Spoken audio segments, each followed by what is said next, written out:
यावेळी भाजपकडून वंदे मातरम गाण्याचं आयोजन करण्यात आलेलं आहे. पूर्ण वंदे मातरम म्हणण्याचं युवा की आवाज मग युवा की आवाज म्हणजे काय असतं? हे वंदे मातरम म्हणजे युवा की आवाज, बाकी काय नाही. बेरोजगारी, महागाई, नोकऱ्या, ही युवा की आवाज नाहीये का? वंदे मातरमचा आणि भाजपचा संबंध आला कधी? वंदे मातरमचा आणि भारतीय जनता पक्षाचा अजिबात संबंध नसतो. वंदे मातरमचा आणि काँग्रेसचा संबंध. ज्यांचा स्वातंत्र्य लढ्याशी संबंध नाही त्यांनी वंदे मातरमची उठाठेव करू नये या मताचा मी आहे. वंदे मातरम 1932 साली ज्या स्वरूपात घटना समितीने सुद्धा स्वीकारलं त्यानंतर, आणि आधी काँग्रेस वर्किंग कमिटीवर नेताजी सुभाषचंद्र बोस, सरदार वल्लभभाई पटेल असे लोक होते, आणि त्यांनीही वंदे मातरमची 2 कडवी अधिकृतपणे स्वीकारली. ती भाजपला मान्य का नसावी? त्यांना ती मान्य असायला पाहिजे, कारण यांचा स्वातंत्र्याशी संबंध नाही, स्वातंत्र्य लढ्याशी संबंध नाही. यांनी कधी वंदे मातरमची गर्जना केली नाही.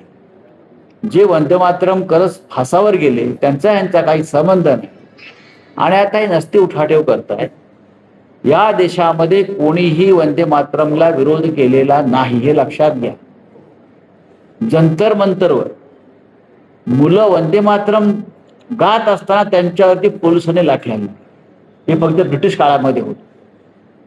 जंतर मंतरवर मुलींचे घोळके वंदे मातरम गात होते, आणि पोलिसांनी येऊन त्यांना लाठ्या मारल्या, त्यांच्यावर पॅलेट गन चालवल्या, आणि हे आता पुण्यामध्ये वंदे मातरम गात. यांच्या बापदाद्यांचा एक तरी कोणी वंदे मातरम गात फासावर गेलाय का? कशालाही ढोंग करताय. राहुल पुण्यात आलाय, पण काल रात्री आपण पाहिलं की जोरदार राडा झालेला आहे. राहुल गांधी आज पुण्यात येतात, पण एबीव्हीपी आणि एनएसयूआय मध्ये राडा झाला, म्हणजे काँग्रेस आणि भाजपमध्ये हा राडा झालाय. गुन्हे सुद्धा दाखल झाले. गुन्हे काँग्रेसवर दाखल झाले असतात, एबीव्हीपीच्या गुंडांवर दाखल झाले नसते. मुळात एबीव्हीपी गुंडगिरी करते ही मोठी गोष्ट आहे. त्यांना बळ कुठून आलंय माहित नाही. बघा, राहुल गांधी पुण्यामध्ये येत आहे.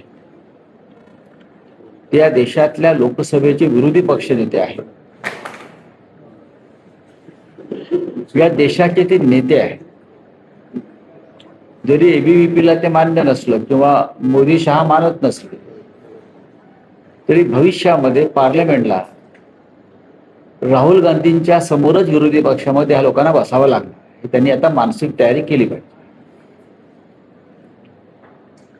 राहुल गांधी यांचा जो कार्यक्रम आहे मी पाहत होतो पुण्यात. पुण्याच्या पोलिसांनी त्यांना 30 अटी टाकलेल्या आहेत. देशाच्या प्रमुख विरोधी पक्ष नेत्याला लोकसभेत असलेल्या 30 अटी टाकलेल्या आहेत. राहुल गांधी का परदेशातून आलेले आहेत का? राहुल गांधी या देशाचे नागरिक नाही आहेत. पुण्यामध्ये अमित शहा येतात, अन्य काही नेते येतात, त्यांच्यासाठी अशा अटी टाकल्या जातात का? आयुक्तांकडून टाकल्या गेल्यात कधी बघा. पण आम्ही आलो की अटी टाकायच्या, खास करून राहुल गांधी. याचं कारण एकच आहे, या देशातली भारतीय जनता पक्षाची यंत्रणा आणि त्यांची सत्ता यांच्या पायाखालची वाळू सरकलेली आहे. आणि जसं मी काल आपल्याला सांगितलं की सप्टेंबर महिन्यानंतर या सरकारच्या आणि भारतीय जनता पक्षाच्या पडझडीला सुरुवात. घाबरलेलं सरकार. मोदी आणि शहांचे चेहरे बघा, चेहरे बघा दोघांची, काळे ठिक्कर पडलेले चेहरे आहेत. हे घाबरलेले आहेत राहुल गांधींना. काल सुद्धा राहुल गांधी संसद मार्ग पोलीस स्टेशनला जाऊन तो ठिया मांडला आणि पॅलेट गन्स चालवणाऱ्या अज्ञात व्यक्तीविरुद्ध गुन्हा दाखल करायला लावला, FIR दाखल करायला लावली, आणि सरकार झुकलं. त्याच्यामुळे पुण्यातल्या भाजपच्या लोकांना वाटत असेल की ते फार मोठी मर्दुमकी गाजवत आहेत, फार मोठं शौर्य गाजवत आहेत. पोलिसांच्या मदतीने गुंडगिरी करू इच्छितात, ही त्यांना लागलेली अखेरची घरघर. ही गुंडगिरी भविष्यामध्ये मोडून काढली जाईल, हे मी तुम्हाला आता सांगतो. असं काही नाही. त्यांची जवळीक वाढ. राहुल गांधींच्या या सगळ्या कार्यक्रमाची जास्ती भाजपने घेतली का म्हणावं लागेल, कारण भाजप हा जो आहे हा डरपोक लोकांचा पक्ष आहे. सत्तेची कवच कुंडल आहेत म्हणून त्यांची थोडंसं ही दादागिरी दिसते. ज्या दिवशी सत्ता जाईल त्या दिवशी 90% भाजपा बिळात गेलेला असतो. वर्षभर बाहेर पडणार नाहीत घरात. भारतीय जनता पक्षाला तुम्ही फार शूर पक्ष किंवा राष्ट्रभक्त पक्ष मानून फार चूक करताय. आम्ही या कार्यक्रम असं भाजपच्या वतीने किंवा त्यांच्या AVP वतीने सांगितलं. ही भीती आहे त्यांच्या मनातली राहुल गांधी निर्माण. व राहुल गांधीविषयी भीती आहे. उधळून लावणार म्हणजे का उधळून लावणार? ते विद्यार्थ्यांशी बोलतात म्हणून उधळून लावणार आहेत का? राहुल गांधींचा कार्यक्रम उधळून लावण्याची भाषा जर कोणी करत असेल तर तो दहशतवाद आणि अशा प्रकारची भूमिका घेणाऱ्यांवरती पुणे पोलीस आयुक्तांनी कठोर कारवाई केली पाहिजे. राहुल गांधी या देशाचे विरोधी पक्षनेते आहेत. ते या देशातल्या विद्यार्थ्यांशी पुण्यातल्या बोलतायत, खास करून विद्यार्थिनीशी बोलतायत. नारी शक्ती वंदना नावाचं बिलावर तुम्ही सातत्यानं आम्हाला आव्हान देताय आणि नारी शक्ती जमते आहे राहुल गांधींच्या स्वागताला, त्यांच्याशी संवाद करायला, आणि तुम्ही तो कार्यक्रम उधळून लावायच्या गोष्टी करताय. याला महाराष्ट्राच्या भाषेमध्ये गांडूगिरी म्हणतात. पुण्यात येत आहे, तुम्ही स्वागत नाही करणार का? कारण तुमच्या मित्र पक्षातल्या आमदारांनी त्यांच्या स्वागताची शहरात बॅनर लावले, त्याची चर्चा सध्या सुरू आहे रोहित पवारांनी. बघा, रोहित पवारांनी बॅनर जरी लावले असले तरी राहुल गांधी जेव्हापासून राजकारणात आले तेव्हापासून आम्ही त्यांचे समर्थक. मी एक पहिला माणूस की राहुल गांधी हाच देशाचा नेता आहे सांगा. तेव्हा लोक मलाही वेळात काढत होते आणि राहुलजी नाही पप्पू म्हणतो. तेव्हा मी एकटा होतो माझ्या पक्षामध्ये आणि बाहेर राजकारण की हाच देशाचा नेता आणि हा देशाचं नेतृत्व करतो. आता होल्डिंग बिल्डिंग लावतात लावतात, जवळीकता वाढली असं असू द्या. रोहित पवारांची आणि हो, पण चांगली गोष्ट आहे ना. तर चुकीचं काय? हे काँग्रेस यासाठी अभिजित दिपके आंदोलन करतायत. उद्या आदित्य ठाकरे हे मुंबईतली मैदानं वाचवावीत यासाठी तिरंगा यात्रा काढतायत. हे ABVPला का सुचत नाही? मुंबईतली मैदानं देवेंद्र फडणवीस आणि मुंबई महानगरपालिका अमराठी बिल्डरांच्या घशात घालतायत. शेकडो एकरची मुलांना खेळायला मैदानं नाहीत मुंबईच्या, महाराष्ट्राच्या राजधानीत. उद्या तिरंगा यात्रा त्यासाठी काढली जाते आदित्यजींच्या नेतृत्वाखाली. जयंतीला आकर्षित करण्यासाठी सगळेच राजकीय पक्ष सध्या एक आपलं आव्हान करतात, प्रोग्राम आखतात. मी मोहन भागवतांनी तो काय संवाद केला, नंतर आता राहुलजी हे करतात छात्रपती घेऊन. बघा, या देशातला तरुण हाफ पॅन्ट घालायला तयार नाही, एवढंच मी सांगू शकतो. सर, महायुतीचा एक स्नेहपूजनाचा कार्यक्रम मुंबईत आयोजित करण्यात येणार आहे. महायुतीच्या पक्षांमध्ये समन्वय साधण्यासाठी मुख्यमंत्र्यांकडून हा कार्यक्रम आयोजित करण्यात येणार आहे. गरज आहे त्यांना असं वाटतं? त्यांना गरज वाटत असेल. सर, पुणे महानगरपालिकेमध्ये कोथरूड मतदारसंघाचं ऑडिट केलं.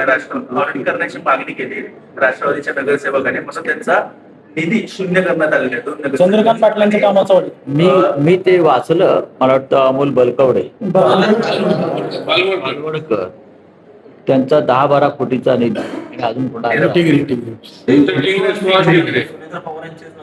या सुनेत्रा वहिनींचे नगरसेवकांचा निधी त्या लोकांनी रोखला.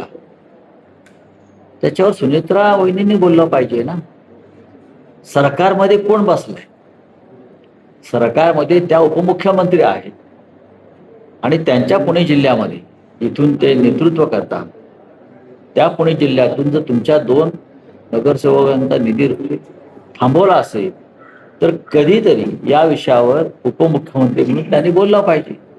अजितदादांचा वारसा आपण सांगता, त्या बोलत नसतील तर पार्थ पवारांनी बोललं पाहिजे. आपण राज्यसभेचे खासदार आहात आपल्या पक्षाचे, आपण नेते आहात तरुणांचे आपल्या पक्षातले. तुम्ही किती काळ भारतीय जनता पक्षाच्या पालख्या वाहत राहणार आहात? दादा स्वतः भारतीय जनता पक्षाला सोडण्याच्या तयारीमध्ये मानसिकतेमध्ये असताना दुर्दैवाने त्यांचा अपघात. मग चला. जे बोललं पाहिजे ते का बोलत नाही? त्यांचा काही दबाव वाटतोय की नक्कीच. काँग्रेसने आरोप केलाय मग तो खरं म्हणायचं? नाही, बघा, दबाव प्रत्येकावर आहे, शिवसेना आणि काँग्रेस पक्ष सोडून. सुप्रियाताई पवार सुद्धा एकला चलुरे, त्यांची लढाई चालू आहे आमच्याबरोबर. पण आता ते दबावाखाली आहेत कारण कोण? त्याचं सुप्रियाताई नाही, काय मला वाटत नाही सुप्रियाताई पवार कोणत्या दबावाखाली आहे. सुप्रियाताई पवार या महाविकास आघाडीच्या महत्वाचे नेते आहेत. आमच्याबरोबर ते आहेत. रोहित पवार आहे, जयंतराव पाटील आहेत. पण प्रत्येक पक्षावर संकट आहे, या लोकांनी आणलेलं आहे. आणि हा अल्प मोदींना का भेटेल? हा? पवार फॅमिली सातत्याने मोदींना का भेटेल? तिथे पुढच्या महिन्यात बारामती हो. कोण पवार आहेत? मोदी येतात. पवारांनी दिल्लीत पण तुम्ही बघितलं सगळं. सर, काय 2 डझनवर चाललंय की काय? दादा काय पक्ष भाजपला सोडणार नाही की आपल्याला काय म्हणतात? काय शेवटच्या काळात भाजपला सोडणार नाही, त्यांची ही मानसिकता होती का इथे काय खरं नाही, ही काय आपली विचारधारा नाही. आणि ज्या पद्धतीनं भारतीय जनता पक्ष आणि त्यांचे लोक महाराष्ट्राचं नुकसान करतात, आपल्या राजकारणाचं नुकसान करतात, त्या विचारामध्ये ते होते की आपल्याला परत मागे फिरलं पाहिजे. हे 100% सत्य आहे. हे त्यांच्या जवळच्या लोकांनाही माहिती आहे. दादा हा स्वाभिमानी माणूस होता, तुमच्या माहितीसाठी सांग. नाईलाज म्हणून त्यांना जावं. ज्या पद्धतीचे दबाव बीजेपी कडून निर्माण केले जातात नेत्यांवर, त्या एका नाईलाजापोटी दादा गेले. नाहीतर दादांनी शरद पवार साहेबांशी कधीच अशा प्रकारचा विश्वासघात केला नसता, हे माझं मत आहे. साहेब, गोगावलेंची पालकमंत्रीपदी वर्णी लागल्यानंतर त्यांनी एक वक्तव्य केले की आई वडिलांनी जन्म दिला म्हणून मी पालकमंत्री झालो आणि बाळासाहेबांनी उमेदवारी दिली म्हणून मी आज पालकमंत्री झालो. आई वडिलांचे आणि बाळासाहेबांचे आभार मानले गोगावलेंनी. मग त्याने का उपकार केले? उपकार, ते जर उपकार असतील तर सांगा, हो उपकारच केले मी त्यांचं नाव घेऊन. बाळासाहेब ठाकरे नसते तर आज जी तुमची पिलावल दिसते आहे सत्तेची दिसलीच नसतील. लाज वाटली पाहिजे तुम्हाला. बाळासाहेब ठाकरेंच्या शिवसेनेच्या पाठीत तुम्ही खंजीर बसला. जर आज केंद्रामध्ये पुन्हा एकदा अधिवेशन झाल्यानंतर भाजपकडनं डिलिमिटेशन बिल मंजूर करण्यासाठी खासदारांची जुळवाजुळव केली जाऊ शकते. कठीण आहे, कठीण आहे. चला, थँक्यू. 8 लोकांवर गुन्हे दाखल झाले, पण जो राडा झालाय तो काँग्रेस विरुद्ध भाजप म्हणजे NSY विरुद्ध अभाविप. मग अभाविपच्या कार्यकर्त्यांवर गुन्हे दाखल झालेले नाहीये. अभाविपीवरती ते करणार नाही, कारण इकडल्या पोलीस आयुक्तांचा तुम्हाला इतिहास माहिती असेल काय आहे तो राजकीय. मला सांगायला नको. नागपूर असेल, पुणे असेल, काही प्रमुख शहरामध्ये देवेंद्र फडणवीस आणि अमित शहा मिळून जे पोलीस आयुक्त नेमलेले आहेत त्याच्यामध्ये पुण्यातले पोलीस आयुक्त. आणि काँग्रेसवरती हल्ला केला व काँग्रेसवरती गुन्हे दाखल केले. काँग्रेस हा सुद्धा एक चळवळीतला पक्ष आमच्याप्रमाणे आहे. स्वातंत्र्य चळवळीपासून ते रस्त्यावरती आहे. मला असं वाटत नाही की काँग्रेसचे कार्यकर्ते घाबरतील. नवनाथ बोलले आज आरोप केलाय की हे जे राहुल गांधी यांचा आजचा सगळा पुण्यात दौरा आहे हे पेड मॉडेल आहे. पैसे घेऊन सर पैशाचा एक प्रश्न आहे. मंचर डेअरी मध्ये जो भेसळीचा प्रकार झाला त्यामध्ये मला काय माहित नाही हा विषय. मला मंचर डेअरीचा विशाखा राऊत यांचं नगरसेवक पद रद्द झालेलं आहे. म्हणजे पुन्हा एकदा तुमच्या मुंबई अत्यंत चुकीच्या पद्धतीने सूडबुद्धीने शिवसेनेच्या नगरसेवकांचं जात प्रमाणपत्र रद्द करून आमची संख्या कमी करण्याचा प्रयत्न सुरू. विशाखा राऊत यांचं जात प्रमाणपत्र त्यांचं मूळ गाव पालघर मधून त्यांना तहसील कार्यालयाने दिले. त्यांच्या समोर ज्या उमेदवार होत्या ज्यांनी ही तक्रार केली आहे त्यांचं प्रमाणपत्र कोकणातल्या वैभववाडीचं आहे. ते सुद्धा संशयास्पद आहे. शिंदे गटाचं साधारण 25 पेक्षा जास्त भाजपच्या नगरसेवकांचं जात प्रमाणपत्र संशयाच्या भोवऱ्यात आहे. त्यांचा एकही माणूस अद्याप डिस्क्वालिफाय झाला नाही, पण केला जात नाही. पण शिवसेना, काँग्रेस किंवा अन्य पक्ष विरोधातले आहेत त्यांचं केलं जातं. त्याचं तुम्हाला कारण स्पष्ट आहे. की वेगाने कार्यक्रमाला फक्त काँग्रेसच्या शिक्षण संस्थेतीलच विद्यार्थ्यांचा मला असं वाटत त्यांचं बघा, मोदींच्या कार्यक्रमाला कुठून लोक आणतात, अमित शहाच्या कार्यक्रमाला कुठून लोक आणतात. ही वेळ राहुल गांधींच्या कार्यक्रमावरती येत नाही. राहुल गांधी हा एक लोकप्रिय नेता आहे तरुणांना. मोदींच्या आणि अमित शहाच्या खुर्च्या रिकाम्या असतात हल्ली, आपण पाहिलं असेल. तेव्हा जे काम तुम्ही करता, पैसे देऊन लोक आणणं किंवा अंगणवाडी सेविकांना आणणं किंवा सरकारी कर्मचाऱ्यांना जबरदस्तीनं आणणं, पैसे देऊन आणणं, याची गरज राहुलजींना लागत नाही. आंबेडकरांनी काँग्रेसवाडी सेविका आहे आणि त्यांनी पोषण आहाराचे जे आहे ती पोलखोल केली, त्यांना निलंबित करण्यात आलंय. व्हिडिओ काढला. हा विषय माझ्या कानावर आला, मी त्यात लक्ष घालणार. त्या ज्या सेविका आहेत त्यांना मी भेटणार आहे. कोण घाबरलाय? भाजप हा कायम घाबरलेलाच पक्ष आणि भेदरलेला पक्ष आहे. तुम्हाला माहित नसेल तर सांगतो. यांनी कधीही देशाच्या स्वातंत्र्यासाठी, देशाच्या रक्षणासाठी शौर्य गाजवलीची इतिहासामध्ये उदाहरणं नाही. परवा जे ऑपरेशन सिंदूर केलं त्यात ते घाबरले आणि ट्रम्पने डोळे वटारल्यावर पळून गेले. ऑपरेशन सिंदूर थांबवलं. यांच्याकडून तुम्ही काय अपेक्षा करता भारतीय जनता पक्षाकडून? आता हा त्यांचा सत्तेतला शेवटचा काळ. 2029च्या आधी सुद्धा यांची पडझड होऊ शकते. अशा प्रकारचं वातावरण देशात आणि जगात. सर